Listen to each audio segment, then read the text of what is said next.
संवत्सरं शुभाभ्यां शुभे शवणे मुहूर्ते अद्य ब्राह्मणः द्वितीय प्रार्थे श्री स्वेदवादिपे वैवस्वतमन्त्रे खनिजुगे प्रथमपादे जम्बोद्वीपे भारतवर्षे कर्कटके वीरमोहदक्षिण भागे श्रीशैलस्य पश्चिमप्रदेशे समस्त देवता ब्राह्मण कार्यहारधन्यो अस्मिन् वर्तमानेन वर्तिष्यमानेन व्यावहारिक काङ्ग्रमाणेन पराभवनाम संवत्सरे उत्तरायणे ग्रीष्मऋतौ निजज्येष्ठमासे शुक्लपक्षे त्रयोदश्यां वासनः त्रयोदश्यां वादनैक्यां मन्दवादनैक्यां शुभवासना शुभनक्षत्र अनुराधा नक्षत्र शुभयोग साध्ययोग शुभकर्ण कौलकर्ण तदादौ कैतरकर्ण एवं विहिर्कायां शुभदिनो अस्य श्री यजमानस्य गोत्रोद्भवत्यां हरदनोत्रोद्भवत्यां कल्याण चित्रवर्धनामदेस्य तद्धर्मत्यानां शाखादेवी नामदेस्य अभिराम श्रीवास्तवनामदेस्य सर्वेषां सहकुटुम्बानां भक्तजनानां बन्धुजनानां नानागोत्रोद्भवत्य नानानामदेस्य अयस्य मम कुटुम्बानां क्षेम स्थैर्य धैर्य विजय अभय आयु आरोग्य ऐश्वर्य अभिवृद्ध्यर्थं धर्मार्थ काम्यमोक्ष चतुर्विध फल पुरुषार्थ सिद्ध्यर्थं इष्टकाम्यार्थ अनुग्रह सिद्ध्यर्थं उत्तरवाहिनी तुंगभद्रा नदी तीर्थ पुण्यस्नान फल प्राप्त्यर्थं दक्षिणकाशी यात्राफल सिद्ध्यर्थं मम जातकरीत्या जन्मलग्न वशात् तनुस्थान धनस्थान वाक्स्थान कुटुंबस्थान पराक्रमस्थान भ्रातृस्थान मातृस्थान संतानस्थान शत्रुस्थान कलत्रस्थान आयुस्थान पितृस्थान भाग्यस्थान विद्यास्थान उद्योगस्थान दिनदिनाभि वृद्ध्यर्थं उन्नत पदवी योग्यता सिद्ध्यर्थं मम निवासित गृह अखंड स्थिरलक्ष्मी नित्य निरंतर निवास सिद्ध्यर्थं मम अंतःक्षेत्रु बहिक्षेत्रु पलायनार्थं राज्यस्थान लाभस्थान व्ययस्थान केंद्रस्थान कोणस्थान नैसर्गिक पापस्थान शुभफल प्राप्त्यर्थं योगुणाम्बा समेत बालब्रह्मेश्वर स्वामिनः अन्योन्य ब्राह्मण सहायेन लघु रुद्राभिषेक पूजाञ्च कारयिष्ये सर्वदर्शनेन ध्यानम्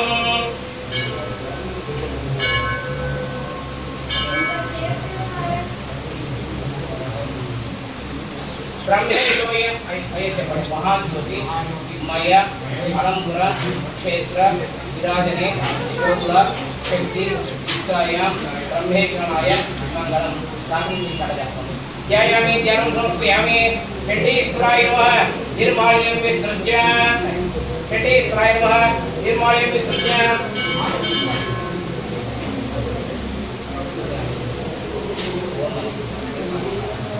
ओम नमो भगवते रुद्राय ओम नमस्ते रुद्रमण्योदकैषवे नमः नमस्ते अस्तुधन्वने बाहुभ्यामते नमः या देहि शिवनमादिमं भवोमते नमः या मे रुद्रहिमादनो रघोरापापगाहिने या हस्तनुभागन्तमया गिरिशन्ताभिजागशीः या हिन्द्रियन्तहस्ते एभिमर्गस्तवे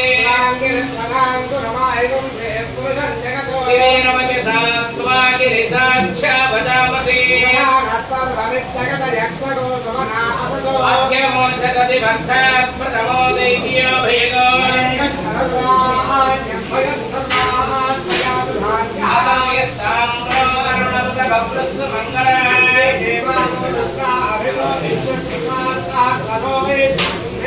अगम्यो वदर्पधनिरग्रे मोविलोहितः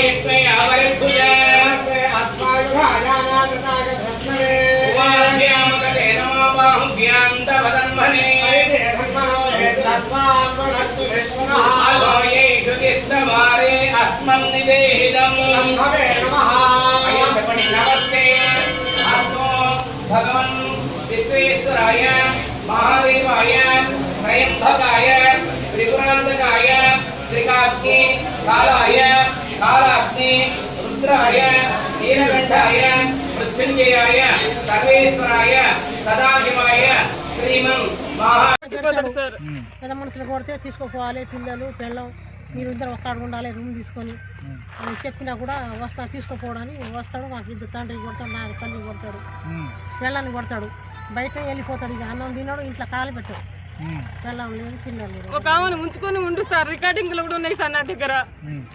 ఆమెను ఆ మోజులో పడి మమ్మల్ని ఇక్కడ నుంచి ఎలా కొట్టాలని ప్రయత్నంలో ఎంత వాళ్ళ మీద వీళ్ళ మీద నింద వేసి నా ఇంట్లో ఉండొద్దు అని చెప్పేసి నా పిల్లలు మాకు ఇది వచ్చి కొడుతున్నాయన. మీరు ఎందుకు ఉంచుకున్నారు తల్లిదండ్రులు? దేనికి? మీరు ఎలా కొడితే ఆమె పోతుంది. నా జీవితం మొత్తం ఆగం చేసింది సార్. అది కూడా ప్రేమించి పెళ్లి చేసింది సార్. ప్రేమించి లేపుకొని పెళ్లి చేసింది సార్. నా తల్లిదండ్రులు బేతలు సార్, బేతలు సార్. జరపతులు కూడా ఈ టార్చర్ నేను అనుభవించలేకపోతున్నా సార్. కొమ్ముబండ తండ అని జరిపోతులు కూడా పక్కన సార్, కొమ్ముబండ తండ. ఇట్లా ఎన్ని రోజులు అనుభవించాలో అర్థం కావట్లేదు సార్. మళ్ళీ ఇంకొకరి మీద నింద వేయడం, వాళ్ళ లైఫ్ ఆగం చేయడానికి లేనిపోని. నాకు ఎవరైనా హెల్ప్ చేస్తే వాళ్ళతో అక్రమ సంబంధం అంటాడు సార్. ఆయన మాతో ఉండేది లేదు, సచ్చేది లేదు సార్. నా పిల్లలు కనీసం హాస్పిటల్కి వెళ్తే సార్, మా అత్త దగ్గర ఉన్న పైసలు మేము తీసుకుని మేము హాస్పిటల్కి వెళ్ళినాం సార్. తనే గాయించిందంటే ఎస్ఐ సార్ పైసలు పంపించిండు, ఈ మొత్తం ఆయన తీసుకుంటుండు. ఆ ఒక్కసారి ఫోన్ ఇచ్చినందుకు నేను అడిగినా సార్, నేను ఇట్లాంటి పరిస్థితిలో ఉన్నా, నన్ను వదిలేసి వెళ్ళిపోయిండు, ఇంకొక ఆమెతో ఉంటుండు. ఎన్ని రోజులు నరకం అనుభవించాలి సార్ నేను? నా పిల్ల ఇప్పుడు నేను చచ్చిపోవాలనిపిస్తుంది సార్. ఎన్నిసార్లు వీడియో చేయడము, ఎన్నిసార్లు పేపర్లు ఇవ్వడము, నా వల్ల కావట్లేదు సార్. అసలు చచ్చిపోదామంటే ఇద్దరు పిల్లలు ఉన్నారు సార్. మా ఊరి సర్పంచులు ఉన్నారు, మా ఊరి పెద్దోళ్ళు ఉన్నారు, చుట్టుపక్కల ఎవరైనా ఉన్నారు, ఎవరు చెప్పరు సార్. నేను అట్లాంటి తప్పు చేసేదాన్ని అయితే నా అత్త మామూలు నన్ను ఉంచుకుంటాను సార్. సరే పోయినసారి కూడా చేసిండు, ఊకున్నా. ఒక గాలి ముండతోటి, ఒక అంజలి అని మా తమ్ముడు పెళ్ళంతోటి గుమ్మక్కయ్యి ఎన్ని నాటకాలు చేస్తుంది సార్. అమ్మాయి ఊకే పోతుంది, కేసు పెడుతుంది సార్. వాళ్ళు ఇప్పుడు మా ఆయన ఇద్దరు కుమ్మక్కయ్యరు, కుమ్మక్కయ్య ఎన్ని నాటకాలు తిరుగుతుంది. ఎవరో ధర్మాపురం రాజు అంట, మర్చకుంట నాగు అంట. ఇదే పని సార్. 33 కంటిన్యూగా సార్ మీద అక్రమ సంబంధం రాస్తున్నారు సార్. లేకపోని గోపికృష్ణ సార్ మీద పాపం ఆ సార్కి ఎలాంటి సంబంధం లేదు సార్. మాకు చిన్న హెల్ప్ చేసిండు, ఆ చిన్న హెల్ప్ కే ఇంత చేసిండు సార్. అది కూడా నేను చచ్చిపోతా, ప్లీజ్ చిన్న హెల్ప్ చేయమంటే మీరన్నా చేయరు సార్, ఎవరన్నా చేయరా సార్? ఇది మానవత్వంగా కొనియడం కాదు సార్. పాత ఫోన్ అది ఇచ్చిండు సార్ నాకు. అడిగినా, నేను ఫోన్ చేసినా, ఇట్లా నేను సాగు బతుకులో ఉన్నా, నెల రోజులైంది. ఆ సిటీలో మాకు ఎవరు దిక్కు లేరు సార్. ఎవరిని అడగాలి టార్చర్ సార్, పిచ్చ కొట్టుడు కొడతాడు సార్, మనిషి అని కూడా చూడాడు సార్. లేదు సార్, లంచొక్కడికి ఎవడో కూడా తెలియదు. హాల లంచొడుకు మాలోడు ఏమో సార్. అది ఇలాంటి కుట్రలు మాకు తెలియదు అసలు. వాడు ఎవడో కూడా తెలియదు మాకు. ఆ రాజు ఎవరో మా మర్దలు వాళ్ళ తండ్రి తోటి కుమ్మకాయ ఎంత నాటకాలు దింగుతారు ఇద్దరు అందరు కలిసి. వాళ్ళ మీద కేసు పెడదాం అనుకుంటున్నా సార్ నేను. నెక్స్ట్ మా తమ్ముడు పిల్ల పేరు అంజలి సార్. ఆ పిల్ల ఒకటే అక్రమ సంబంధం ఎవరినో డ్రైవర్ ని ఉంచుకుందంట సార్ వాళ్ళ ఇంట్లో. అక్కడ ఉంచుకొని మా తమ్ముడిని అన్యాయం చేసింది సార్. మా తమ్ముడు జాబ్ ఉన్న పర్సన్ సార్, తాగేటోడు కాదు, ఇట్లాంటి అమ్మాయిలు జోలిపోయేటోడు కాదు. ఇది ఎవరిని అడిగినా చెప్తారు సార్. అమ్మాయి ఉండలేక అమ్మాయి వెళ్ళిపోయింది సార్. మా మీద రివర్స్ ఇక మా అందరి మీద కేసు చేయించిండు. ఎంత ఏదో చిక్కులు ఉన్నాయి సార్ వాళ్ళ మీద కేసు. సరే చదువుకున్న పిల్లలు కదా, కానీ కొంచెం పాపం తెలియదు గోపికృష్ణకు, అనవసరంగా పాపం పుణ్యం తెలియదు, అనవసరంగా నిందలు మాత్రం వేస్తుండు. మా ఇంటికి చూడలేదు, మా ఇంటికి ఎన్నడన్నా వచ్చినోడు కాదు, మంచిని దాగినోడు కాదు, మందలు ఇచ్చినోడు కూడా కాదు. నల్లగొండలో ఉన్నప్పుడు మేము బర్రెలు పెట్టినప్పుడు అప్పుడు మాత్రం పాలకు వచ్చేది, అదే పరిచయం. మా ఇంటికి అయితే మాకు ఎలాంటి సంబంధం లేదు సార్. ఇది లేనిపోయి మొత్తం పుకార్లు. తన వైఫ్ ఏందో, తన లైఫ్ ఏందో అలాంటి కాదు సార్. ఫస్ట్ నుంచి మేము ఫ్యామిలీ ఫ్రెండ్స్. పాపం పుణ్యం తెలియదు, ఇప్పుడు ఫ్రెండ్స్ అని ఫ్యామిలీ ఫ్రెండ్ కాబట్టి చిన్న హెల్ప్ చేయమని చెప్పిన అంత మాత్రం అక్రమ సంబంధం పెడతారా సార్? ఇది కరెక్టేనా? నన్ను ఎట్లాగన్నా ఇంట్లో నుంచి వెళ్ళగొట్టాలి, నా పిల్లలకి రోడ్డు మీద పడేయాలి, లేకపోతే ఇదన్నా సూసైడ్ చేసుకోవాలి. ఫస్ట్ లో ఏం చేసిండు ఆగమాయ్, ఫస్ట్ లో ఏం చేసిండు సారు, పెద్ద మనుషుల ఫిర్యాదు అయింది ఎల్లగొట్టాలని. పెద్ద మనుషుల ఫిర్యాదు అయితే 2 పిల్లలు ఉన్నారు, ఎట్ట ఎల్లగొడతామని వాళ్ళు పెద్ద మనుషులు చెప్పారు. వాళ్ళు చెప్పినాక మా బామ్మది ఏఎస్ఐ ఆయన ఫిర్యాదు అయ్యాడు, ఆయన దూరం చెప్పించిండు. అది వల్ల కాలేదు, వల్ల కాక మా మీద పడ్డాడు. మా మీద పడితే 2 పిల్లలు చిన్న చిన్న పిల్లల్ని పెద్ద చేసినాం. మేము పిల్లలు ఇడిచిపెట్టుకోలేము, కోడలు ఇడిచిపెట్టుకోలేము, ఇంట్లో నుంచి వెళ్ళదోలేమని మేము చెప్పినాం. ఇక తర్వాత సార్ మీద పడ్డాడు. సార్ ఇదే పాపం, ఆయన వచ్చింది లేదు, మా ఇంటికి చూసింది లేదు, పాపం పుణ్యం ఏం తెలియదు పాపం ఆయనకు. ఇది ఉన్న పరిస్థితి. ఎందుకు అనవసరం బట్ట కాల్చి ఆయన మీద వేసి ఆయన ఆ ఇల్లాలని ఖరాబ్ చేయటం తప్పుడు సమస్య, మంది చెడగొడుతుడు. ఇప్పుడు ఒక ఆరోపణ వచ్చింది, చెప్పండి సార్. ఇప్పుడు మీ మరదలు ఒక ఆరోపణ చేసింది కదా, మీరు సార్ తోటి మాట్లాడి ఆ కేసు నీళ్లు గరుస్తారు అని చెప్పి అనేది ఉంది. దాని మీద మీ వివరణ? దాని మీద ఎవరన్నా అంటే కొన్ని రోజులు అంటే వాళ్ళే అంటే వాళ్ళు ఏమైనా అడ్జస్ట్ అయ్యి వాళ్ళు ఏమైనా బతుకుతారేమో, పిల్లలు చదువుకున్నారు కదా కొంచెం ఆలోచిద్దామని తను మానవతంగా ఆలోచించిండు.